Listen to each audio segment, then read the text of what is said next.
Assalamualaikum warahmatullahi wabarakatuh. Alhamdulillah. Alhamdulillahillazi ja'alana wa iyyakum min ba'dihil muttaqin. Wa ja'ala syahrul ramadhan allazi unzila fihil Qur'an hudal linnasi wa bayyinatin minal huda wal furqan. Asyhadu an la ilaha illallah wa asyhadu anna Muhammadan abduhu wa rasuluh al-mab'usu rahmatan lil alamin. Allahumma shalli ala Muhammad wa ala ali Muhammad kama shallaita ala Ibrahim fil alamina innaka Hamidum Majid. Amma ba'd. Qala Allah ta'ala fil Qur'anil Karim wa huwa asdaqul qailin. A'udzu billahi minasyaitonir rajim. Fala wa rabbika la yu'minuna hatta yuhaqqimuka fima sajara bainahum. Shadaqallahul azim wa shadaqar rasul. Ayyuhal hadirun ahbabunal kiram, sidang jamaah Aisyah, jamaah tarawih yang insyaallah dimuliakan dan dirahmati oleh Allah Subhanahu wa taala. Kalau kita mencermati setiap kedatangan bulan suci Ramadan di setiap tahunnya, kita akan melihat adanya peningkatan geliat bisnis di tengah-tengah masyarakat. Bahkan dari hasil riset atau penelitian kecil-kecilan yang kami lakukan, sampai pada kesimpulan sementara bahwa ada 5 bisnis yang ngetrend atau ngetop di bulan Ramadan. Mungkin kalau kita keren-kerenkan, the top 5 business in Ramadan. Bisnis apa itu? Yang pertama ada bisnis kuliner, bisnis makanan dan minuman. Ini ada takjil, ada bahan pembuka puasa, ada catering, sampai kepada bisnis kue kering, kurma, dan segala macam. Padahal di dalam bulan suci Ramadan kita malah dilarang makan dan minum di siang hari. Tapi justru peningkatan volume bisnis nomor 1 dalam penelitian kami itu justru makanan dan minuman. Ini mungkin keberkahan tersendiri ya bagi umat di bulan suci Ramadan ini. Kemudian yang kedua ada bisnis fashion. Di sana ada busana muslimah, ada sajadah, ada perlengkapan sholat, kopiah, kemudian termasuk mushaf Al-Quran. Ya, itu juga terjadi peningkatan bisnis di bidang. Nah, bahkan kalau kita lihat fenomena yang menggejala di masyarakat muslim khususnya di Indonesia, itu kalau masuk malam-malam terakhir Ramadan seperti malam yang ke-20 ini, itu di sebagian masjid terjadi pergeseran jamaah dari masjid-masjid ke mal-mal. Tapi kita berharap ya jamaah masjid Cengho ini tidak seperti itu ya. Apalagi tadi protokol menyampaikan mulai malam ini sudah ada sholat lail. Bagi orang yang beriman justru semakin akan habis Ramadan, justru semakin zuhud, semakin taat, sing-singkan lengan, menambah giat beribadah kepada Allah Subhanahu wa taala. Karena Ramadan ini menjadi momentum bagi kita untuk mendulang pahala sebanyak-banyak. Apalagi Allah melipat gandakan berbagai amal pahala kita di bulan Ramadan ini, juga sekaligus menjadi momentum untuk menghapus seluruh dosa, bukan hanya sebagian, seluruh dosa yang telah kita produk, kita buat selama ini. Dan mudah-mudahan kita layak meraihnya. Kemudian yang ketiga ada bisnis perabotan rumah tangga. Ada furniture, peralatan elektronik, peralatan memasak, sampai kepada toples-toples persiapan syawalan nanti. Ya. Atau mungkin bahkan yang lagi booming ya, terutama untuk emak-emaknya ini, ibu-ibu, bisnis bunga-bunga, ada pot, ada pas bunganya atau bahkan bunganya sendiri. Ya. Sana ada bunga aglo, ada kuping gajah, ada suplir. Ya lucu karena ada nama yang unik ya, janda bolong, ya janda robek. Nggak tahu juga siapa yang menciptakan nama bunga seperti itu, kok pakai janda ya. Padahal gara-gara janda, Kasat Pol PP memundurkan kantornya, nauzubillah subhanallah. Kemudian yang keempat ada bisnis jasa transportasi, terutama yang online ya. Ada Grab, ada Gojek, ada Maxim atau mungkin pemanfaatan dalam GoFood dan segala macam. Itu di bulan Ramadan juga mengalami peningkatan. Kemudian yang terakhir adalah parcel. Biasanya parcel ini merupakan ungkapan kekerabatan dari seseorang kepada orang lain. Yang di bulan Ramadan ini momentumnya sangat tepat ya, dan itu juga terjadi peningkatan yang cukup signifikan. Nah ini 5 top bisnis yang ngetren. Boleh kita berbeda Bapak Ibu sekalian, tapi kesimpulan sementara kami sampai di sini. Nah apa yang kita ingin ambil ibrah dari the top 5 business in Ramadan ini, yang pertama bahwa bulan Ramadan ini mendatangkan keberkahan tersendiri. Bahkan bukan hanya untuk umat Islam saja, non muslim pun ikut menikmati keberkahan bulan suci Ramadan. Suatu ketika saya mengantar istri saya ke pasar, ketemu dengan temannya yang non muslim. Lalu dia tanya temannya ini, lagi ngapain Bu? Temannya itu yang non muslim menjawab, ini lagi beli pisang hijau. Saya tuh kalau bulan Ramadan paling senang katanya kalau datang bulan Ramadan. Karena kami juga bisa menikmati berbagai macam kuliner. Di mana-mana kita bisa beli apa saja. Sehingga ini menunjukkan bahwa non muslim saja ketika datang bulan Ramadan begitu gembiranya. Apatah lagi kita yang ini Islam, di mana Allah menjanjikan berbagai macam pahala di dalam bulan suci Ramadan. Lalu kemudian kalau kita kaitkan dengan surah Al-Baqarah ayat 185, memang Allah menjelaskan.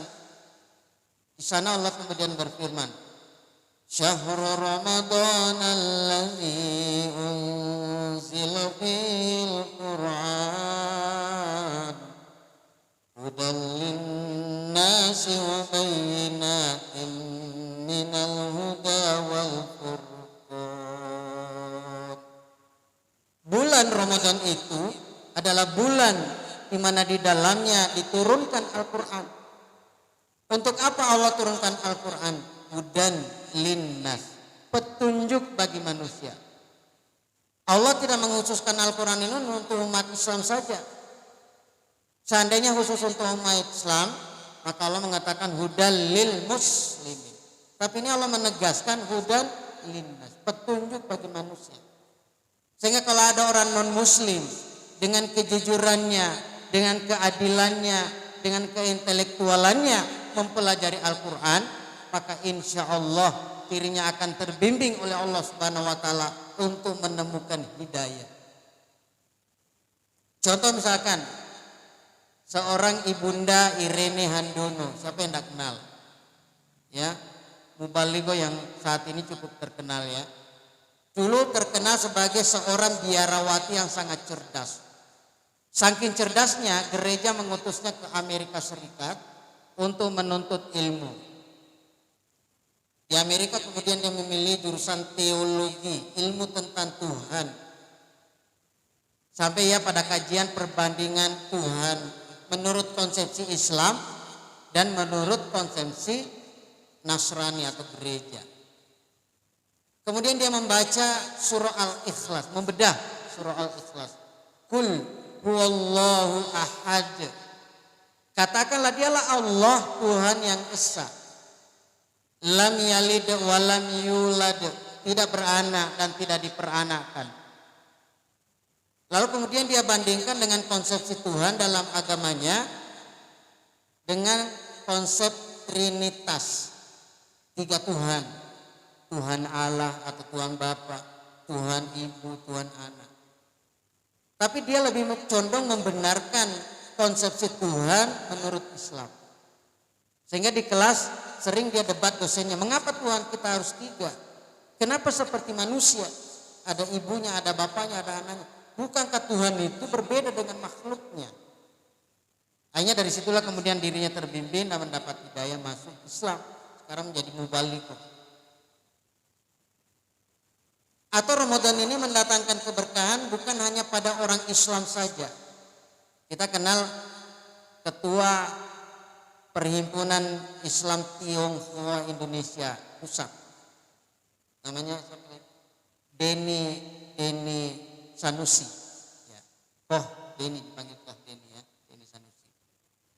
Dulu ada nama Cinanya, ada nama Tionghoanya. Tapi itu dia tinggalkan, dia menggunakan nama Denny Sanusi. Ketika dia berinteraksi dengan seorang ustaz, katanya itu guru agama, karena memang kecenderungannya dia juga seperti orang-orang yang terbimbing selama ini. Dia suatu kali mendengar suara azan dikumandangkan dari radio, ketika dia putar tiba-tiba berkumandang suara azan itu waktu itu buka puasa.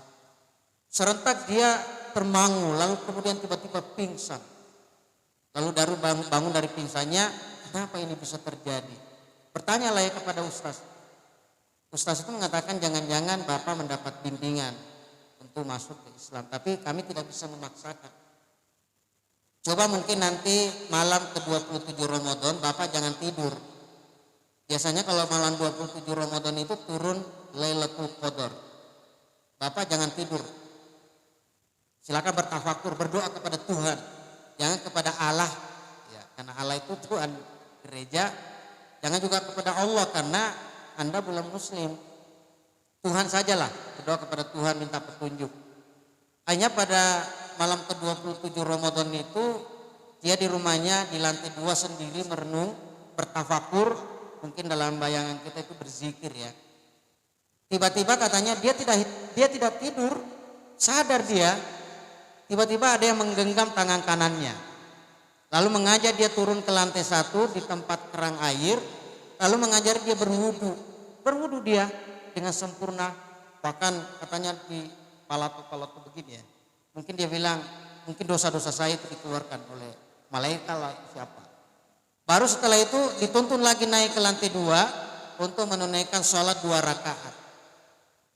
Padahal dia tidak pernah berwudu, tidak pernah sholat, dia tidak tahu bagaimana bacaannya. Dia lakukan seperti itu. Lalu kemudian setelah itu keesokan harinya setelah sholat subuh, orang sholat subuh dia datanya ke ustaz. Ada apa gerangan ini? Saya tadi malam merasakan ini. Oh berarti Bapak dapat hidayah itu. Karena wudhu itu adalah simbol Islam. Sholat itu adalah simbol Islam. Akhirnya dia memeluk Islam dengan hati yang tenang. Dan sekarang menjadi ketua pelaksana PLT ya untuk ketua PT Indonesia menggantikan Anton Medan yang meninggal tahun 2021 yang lalu. Ini menunjukkan bahwa Ramadan ini sebetulnya siapa saja yang ingin mendapatkan keberkahan Ramadan itu Allah akan berikan. Tinggal kesungguhan hati kita, terlebih kita yang terlahir sebagai muslim. Non muslim saja dapat hidayah dari Allah, apalagi kita yang muslim.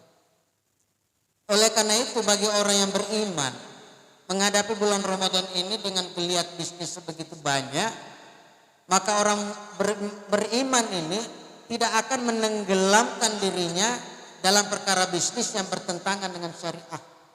Tidak mungkin. Karena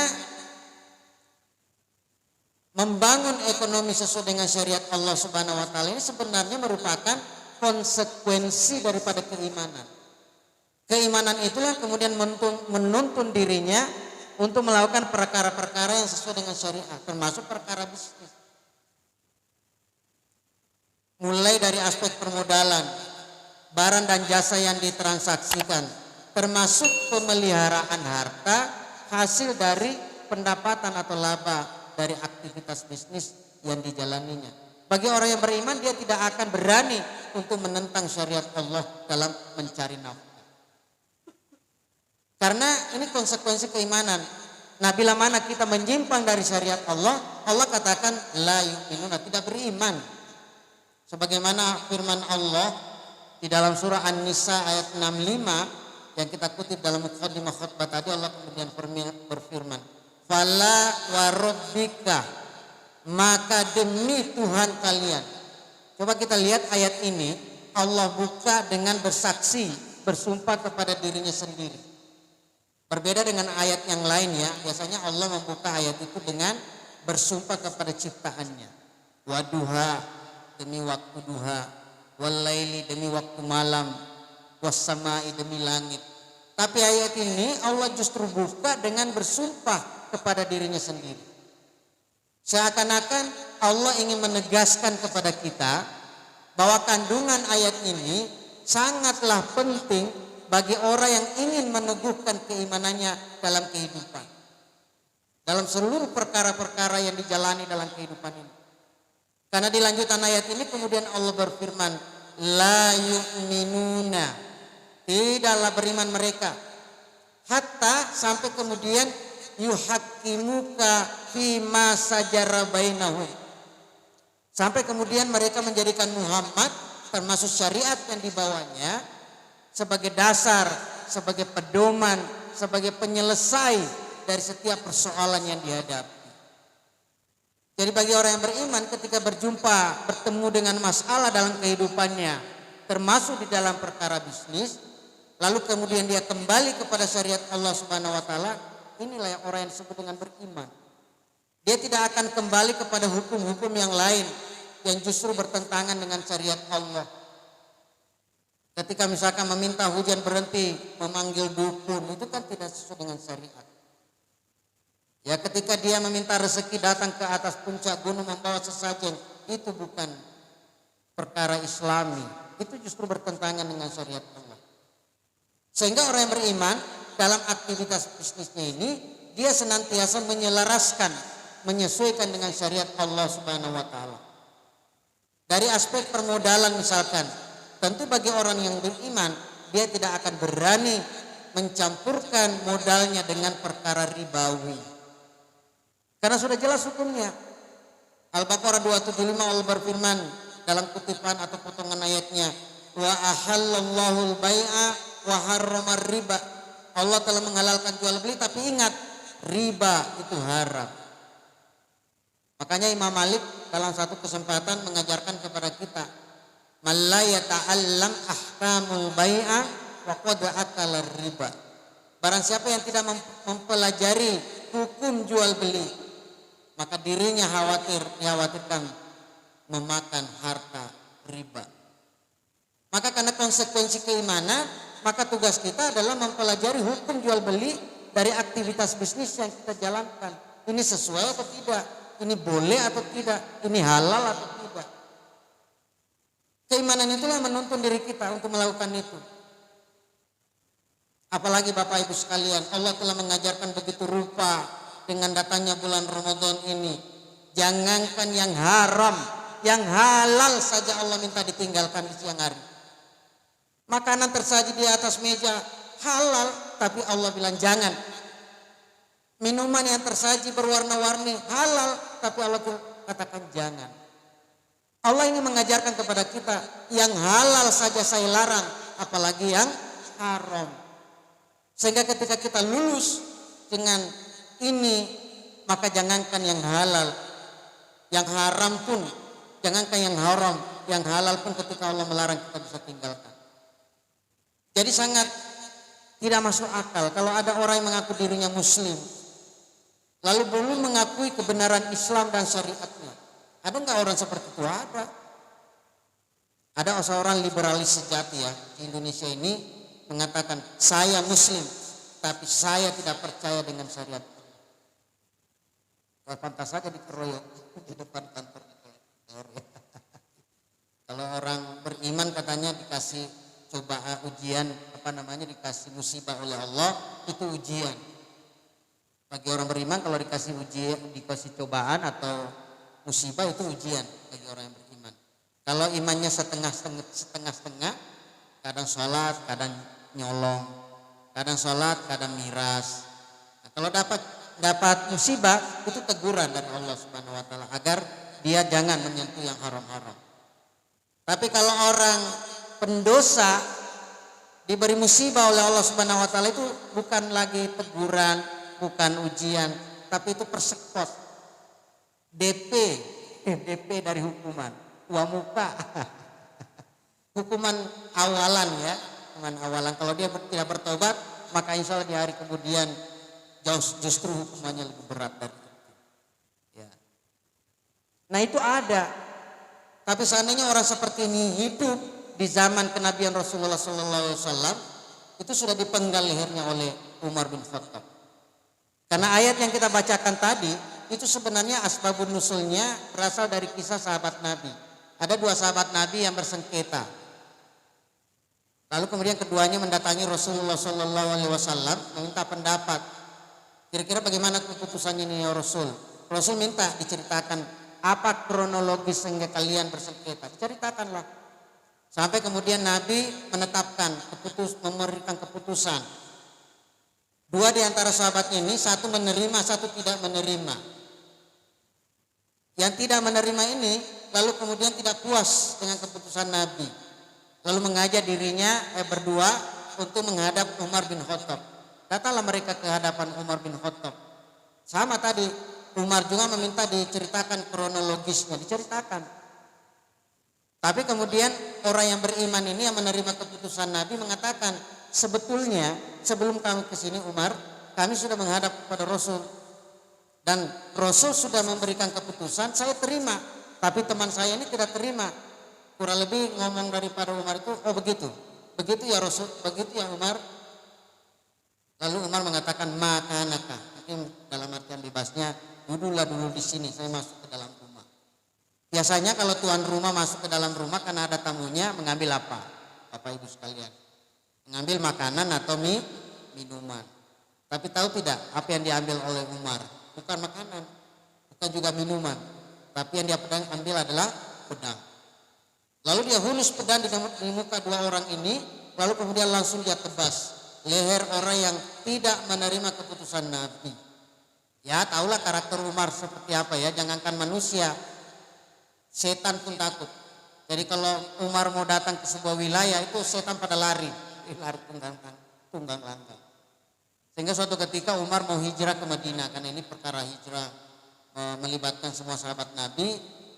Lalu selentingan kabar mengatakan Umar tidak bisa keluar karena ada orang yang akan mencegatnya nanti di perbatasan kota. Tampil Umar di depan pasar atau di mana. Coba siapa di antara kalian yang mau terpisah antara kepala dengan tubuhnya, silakan halangi saya di perbatasan. Tidak ada orang yang berani halangi Umar. Karena jangankan manusia, setan saja takut sama Umar. Makanya tadi saya bilang, seandainya yang tadi mengatakan saya muslim tapi tidak percaya dengan syariat Islam ketemu dengan Umar dipenggal.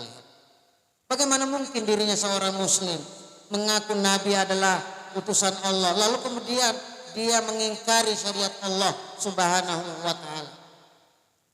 Padahal seluruh ucapan Nabi, seluruh perbuatan Nabi dan seluruh penetapan Nabi tidak lain itu karena bimbingan dari Allah Subhanahu wa taala. Tidak ada alasan bagi kita untuk tidak menerima syariat Allah Subhanahu wa taala yang dibawa oleh Rasulullah sallallahu alaihi wasallam. Oleh karena itu momentum bulan Ramadan ini kita berharap geliat bisnis yang kita jalani, entah itu kita selaku konsumen, sebagai tenaga kerja atau kita yang menjadi pelaku bisnis, marilah kita kembali kepada kebangkitan ekonomi Islam, ekonomi syariah, agar dapat mengantarkan diri kita dalam kemuliaan di sisi Allah Subhanahu wa taala. Karena ketika kita menyandarkan segalanya, itu yang disebut dengan orang yang bertakwa. Orang yang bertakwa adalah orang yang tunduk setunduk-tunduknya kepada syariat Allah. Orang yang patuh dengan sepatuh-patuhnya kepada Allah Subhanahu wa taala. Itulah makanya Allah mendatangkan Ramadan ini tidak lain dan tidak bukan untuk membimbing kita menjadi pribadi-pribadi yang takwa. Karena ujung dari puasa ini adalah la'allakum tattaqun. Karena kalau kita sudah berubah menjadi pribadi yang takwa, maka tidak ada alasan bagi Allah untuk tidak menolong kita untuk keluar dari setiap persoalan yang dihadapi. Persoalan apapun. Persoalan di dalam rumah tangga kah? Persoalan dengan tetangga kah? persoalan dalam bisnis kan.